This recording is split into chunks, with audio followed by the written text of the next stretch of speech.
नमस्कार, मैं सबकी शिक्षा में आपका बेहद स्वागत करती हूं। अगर आपके बच्चों का केंद्र विद्यालय की पहली कक्षा में दाखिला हो गया है तो वे कौन से विषय किताबों की मदद से पढ़ेंगे, यह बात मैं आज आपको बताने जा रही हूं। आप उन किताबों को चाहें तो अपने नज़दीकी बुक स्टोर से खरीद सकते हैं या फिर अगर आप चाहें तो उन्हें ऑनलाइन फ्री ऑफ कॉस्ट, जी हाँ बिल्कुल फ्री ऑफ कॉस्ट डाउनलोड भी कर सकते हैं। यह बात मैं आज आपको इस वीडियो में बताऊंगी। तो सबसे पहली बात वो ये है कि केंद्र विद्यालय में कक्षा पहली में बच्चे 4 सब्जेक्ट्स 4 विषय वो जो है वो किताबों की मदद से पढ़ते हैं। वे विषय हैं हिंदी, इंग्लिश, मैथमेटिक्स और EVS यानी कि एनवायरमेंटल स्टडीज़। तो सबसे पहले बात करते हैं हिंदी विषय की। उसके लिए बच्चे NCERT की पब्लिश करी हुई किताब पढ़ते हैं जिसका नाम है रिम झिम 1। दूसरा विषय है इंग्लिश सब्जेक्ट। इसके लिए बच्चे मैरी गोल्ड 1, यह भी NCERT के द्वारा पब्लिश करी जाती है, मैरी गोल्ड 1 किताब का इस्तेमाल करते हैं। और एक किताब और भी है इंग्लिश सब्जेक्ट के लिए जिसका नाम है रेन ड्रॉप्स 1। तो कुछ केंद्र विद्यालयों में मैरी गोल्ड 1 इस्तेमाल होती है, कुछ में रेन ड्रॉप्स 1 इस्तेमाल होती है या फिर कुछ में दोनों किताबें भी इस्तेमाल होती हैं, जबकि दूसरी किताब जो है वो केवल पढ़ने के लिए होती है। एक किताब से बच्चों के पेपर वगैरह जो है वो आता है। अब बात करते हैं मैथमेटिक्स विषय की।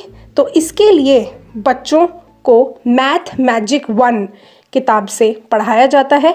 यह किताब भी NCERT के द्वारा ही पब्लिश करी जाती है। अब बात करते हैं चौथे और आखिरी सब्जेक्ट की जिसका नाम है EVS एनवायरमेंटल स्टडीज़। इसके लिए NCERT द्वारा कोई किताब पब्लिश नहीं करी जाती है। जी हाँ, कक्षा पहली के लिए NCERT EVS की किताब नहीं पब्लिश करती है। इसलिए हर केंद्र विद्यालय में अलग अलग EVS की किताबें इस्तेमाल करी जाती हैं। आपके बच्चे का जिस भी केंद्र विद्यालय में दाखिला हुआ है, आप वहाँ की टीचर्स से ये बात पूछिए कि वे अपने स्कूल में EVS के लिए किन किताबों का इस्तेमाल करते हैं। हालांकि हमें पता चला है, मैं आपको उदाहरण के तौर पे 2 बुक्स बता रही हूँ। यह कुछ केंद्र विद्यालयों में इन 2 बुक्स का इस्तेमाल किया जाता है। पहली बुक है लुकिंग अराउंड और दूसरी बुक है कोर्स बुक EVS। यह दोनों ही किताबें जो हैं वो एनवायरमेंटल स्टडीज़ क्लास 1 के लिए इस्तेमाल करी जाती हैं। अब मैं आपको बताती हूँ कि आप इन किताबों को किसी बुक स्टोर से भी खरीद सकते हैं या फिर ऑनलाइन डाउनलोड कर सकते हैं। ऑनलाइन डाउनलोड करने के लिए आपको अपने मोबाइल फ़ोन पर एक ऐप डाउनलोड करनी होगी। उस ऐप का नाम है ई-पाठशाला।